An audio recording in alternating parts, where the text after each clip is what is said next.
Marhaban ya bal-balan. Liga sepak bola nomor 1 di dunia telah kembali.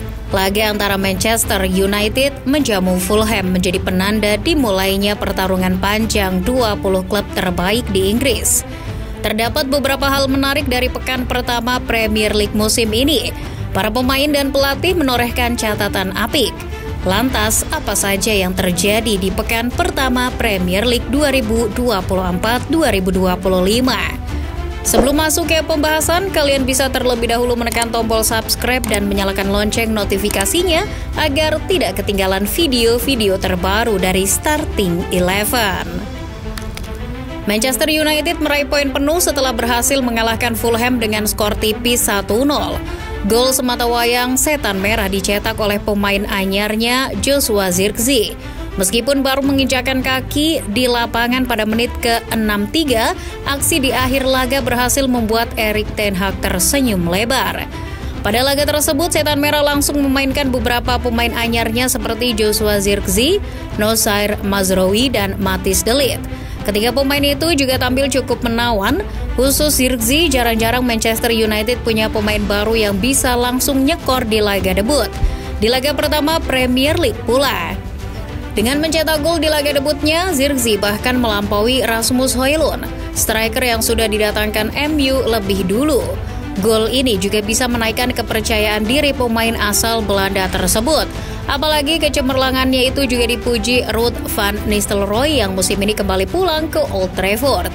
Manchester Evening News menyebutkan bahwa Ruud dan Zirkzee saling bercengkrama setelah laga tersebut berakhir. Kemenangan di kandang Ipswich Town membuat Mohamed Salah dan Arne Slot menuliskan catatan apik. Dikutip dari AP News, pemain berkebangsaan Mesir tersebut menjadi pemain dengan gol di laga pembuka Premier League terbanyak untuk Liverpool. Salah sejauh ini telah mengoleksi 8 gol di laga pembuka yang membuatnya setara dengan Alan Shearer, Frank Lampard, dan Wayne Rooney. Pada laga tersebut, Salah mencetak 1 gol dan 1 assist, sementara sebuah gol lain dicetak oleh Diogo Jota. Sementara bagi Arne Slot, kemenangan 2 gol tanpa balas atas Ipswich Town menjadikannya pelatih debutan yang memenangkan pertandingan pertamanya di Premier League sejak terakhir kali dilakukan Gerard Houllier di tahun 1998. Kandidat juara Arsenal berhasil memulai perjuangannya dengan kemenangan yang meyakinkan. The Gunners menang 2 gol tanpa balas atas tamunya Wolves. 2 gol Arsenal dicetak oleh 2 pemain yakni Kai Havertz dan Bukayo Saka. Pada laga ini, hot item bursa transfer yang mereka dapatkan, Ricardo Calafiori, belum diturunkan oleh Mikel Arteta. Gol pembuka dicetak oleh Havertz yang diberi assist oleh Saka, kemudian Havertz membalas budi dengan memberi assist pada Saka di gol kedua. Kemenangan ini menjadi modal penting bagi The Gunners sebab dalam 4 laga ke depan mereka akan bertemu tim-tim yang lumayan sulit yakni Aston Villa, Brighton, Tottenham Hotspur, dan Manchester City. Pelatih debutan Fabian Hurzeler memulai petualangannya di Premier League dengan kemenangan. Mantan pelatih St. Pauli tersebut berhasil mencuri 3 poin dari Everton dengan skor yang tegas, 3 gol tanpa balas. 3 gol The Seagulls dicetak oleh Kaoru Mitoma, Danny Welbeck, dan Simon Adingra. Laga tersebut juga menobatkan Hurzeler sebagai pelatih termuda di Premier League dengan usia 31 tahun dan 173 hari. Catatan apik Arne Slot dan Fabian Hurzeler tak bisa ditiru oleh Russell Martin yang kalah dengan 10 pemain Newcastle United.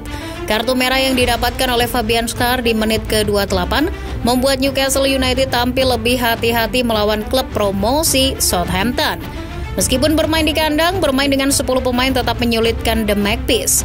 Untungnya, gol tunggal Joelinton di akhir babak pertama berhasil menyelamatkan muka anak asuh Eddie Howe yang tak bisa tampil maksimal.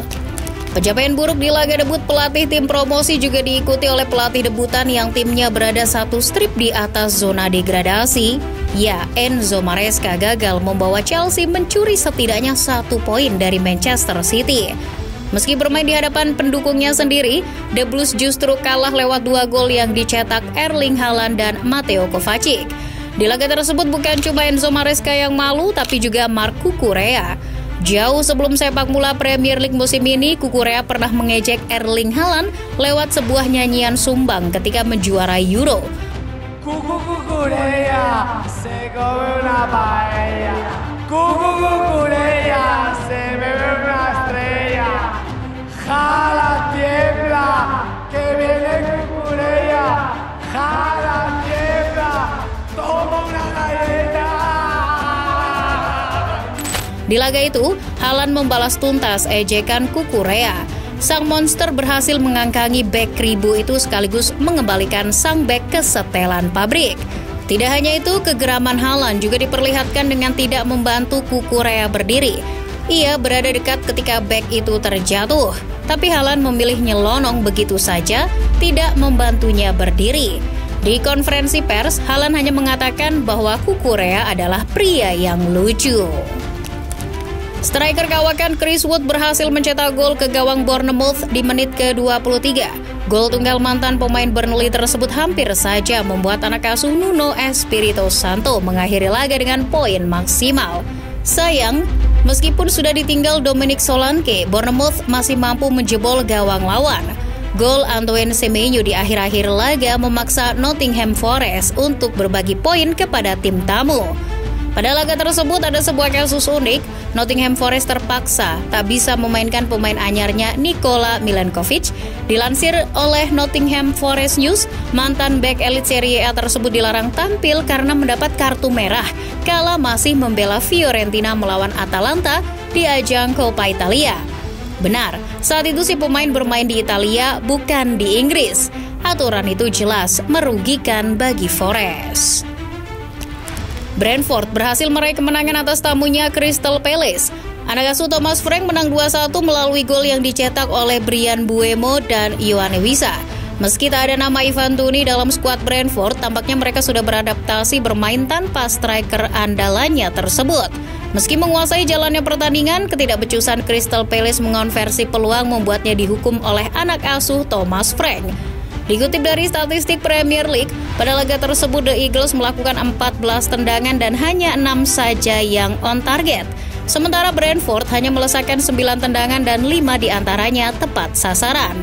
Pada laga tersebut juga terdapat kontroversi wasit yang menganulir gol Ebereki Eze. Pemain Crystal Palace tersebut sebenarnya mencetak sebuah gol dari free kick, namun gol tersebut dianulir oleh wasit Samuel Barrott karena terjadi friksi di dalam kotak penalti antara Will Hughes dan Nathan Collins. Alhasil, wasit menghentikan pertandingan untuk mengecek VAR sehingga gol Eze tak dianggap. Wasit pada laga tersebut dikecam karena seharusnya dirinya tak boleh buru-buru meniup peluit. Itu merupakan sebuah kesalahan monumental. Dia seharusnya membiarkan pemain terlebih dahulu. Eze jenius, tapi aku tak yakin ada pelanggaran di sana. Wasit harusnya meniup peluit setelahnya jika dia mau.